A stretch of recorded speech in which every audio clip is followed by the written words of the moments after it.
Stand up here. Oh yeah.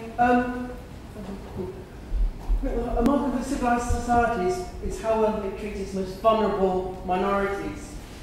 Trans and intersex people subject to sustained climate of discriminatory misrepresentation, political humiliation at the hands of the press. Our individual lives, we're 5 years old recently, a lot of 5-year-old person and adults often suffer journalist intrusion and harassment. We've seen totally discarded the editor's code of practice. We've seen to have other people, but not trans people. Most of the stories have no relevant public interest served, and this leads to real dangers of safety.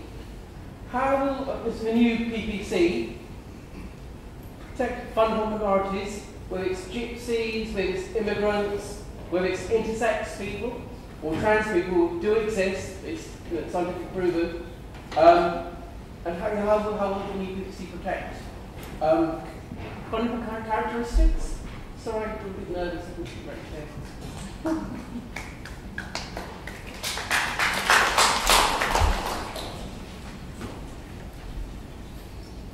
Well, we must make sure that the editor's code is drawn in such a way that if any part of it is overridden in the public interest, that whoever makes that decision should be accountable for that decision.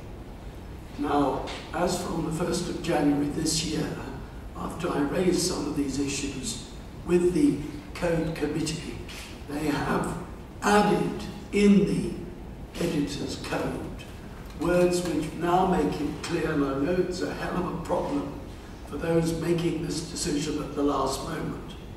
But I do think that if the code is going to be overridden in the interests of the public or the public interest, there has to be an audit trail so that the person who's making that decision can be held to account. Because I agree that we have got to make sure that minorities are properly protected. And at the end of the day, it will depend on the way in which the public interest exception to the code is interpreted. And at the moment, it has added the words, and we shall have to consult. And it's right that this code should be subject to consultation, independent consultation. At the moment, the new wording says that the decision that it is in the public interest has to be verified to the extent of how and with whom that was established at the time the decision was made.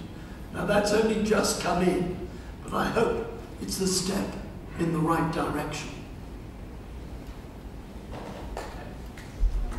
Oh yeah, I've just finished a NCT game as well. Fortunately, sorry, I've just finished an NCT diploma in journalism. Unfortunately, been handed my first job as a journalist, thanks to Mike. And I just wanted to say that during my course, at no point did we study ethics. Apart from law, we studied media law. At no point did we even debate ethics, and this is during the inquiry, you know, the Leveson inquiry, and there was no, we never touched on it.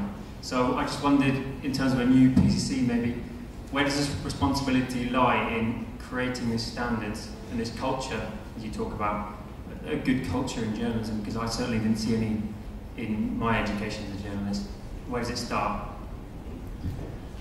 Well, I met the council of the NCTJ earlier this week, and they assured me that ethics was part and parcel of the course. So I will go back to them and put your point to them. Stuart Purvis, Professor Stuart Purvis, said to me that the greatest challenge I now have is to stimulate and maintain the enthusiasm and the idealism and the vision of those journalists who leave his classroom and then go into the world of journalism. So he was putting to me that people like yourself do have vision, do have ethical standards. And what I must do is to ensure that those standards can be maintained and strengthened in the world into which they then are put by way of their occupation. So I'll do my best. I must ask you, Lord Hunt, have you been asked by Lord Justice Leveson to help him out as kind of, take some of the load of his work? Because it seems like you're doing quite a lot of the work, looking into culture, practices and standards that has been assigned to someone who's leading a public inquiry that's costing the taxpayer so far £2 million. Well, Lord Justice Leveson, at the seminars he held, which you will remember, did encourage people to come forward with proposals. I'm only one. There's a whole series of people who are spending a lot of time thinking through how best to handle the challenge of the right culture for journalism. The only point I would just add is that if I can help him to steer clear of state regulation of journalism, I'll do everything I can, because that's the one nightmare I have, is that someone somewhere will say, this is too difficult for self-regulation. We have to give it to Parliament to decide how journalists conduct their lives and the sort of standards they have. Now, Clive Soley introduced a bill. I just challenge you all to look at Clive Soley's bill, to read the debate in Hansard, and realise with me the nightmare that would happen if we don't do this by self-regulation.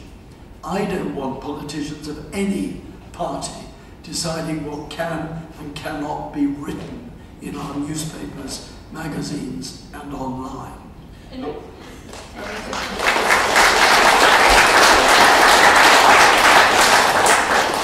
I completely understand your motivation, and the Media Standards Trust is also drafting a proposal. The only difference is that we're not actually changing the system that's in place at the moment. That's just the point I'd like to make.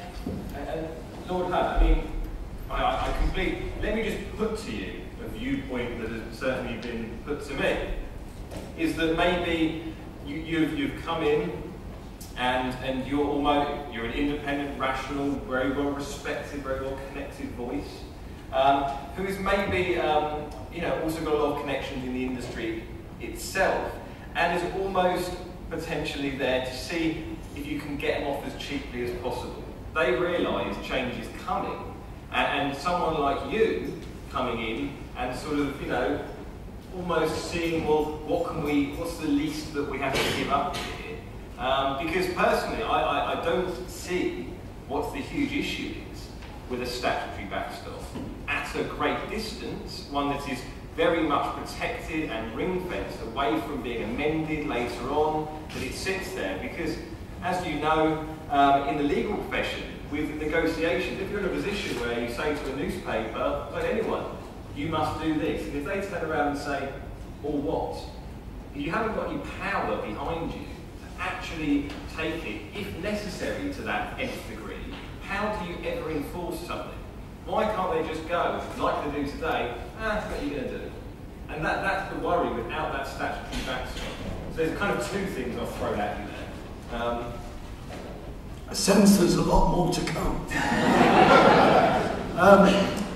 Let's just examine your example for a moment of solicitors. That is a self-regulatory structure. The only legislative provision is that in order to call yourself a solicitor, you have to be in receipt and to practice in receipt of a practicing certificate. But the self-regulatory side can ban you, can expel you, can tell you you can't practice anymore. Now, if you then translate that across, it demonstrates that self-regulation itself can be wrong. Because the one thing I don't want is some licensing of journalists. I don't want someone telling somebody they cannot be a journalist anymore. They cannot write. Because freedom of expression is part and parcel. So it's not just so much the statutory, it's the regulatory structure I'm talking about now.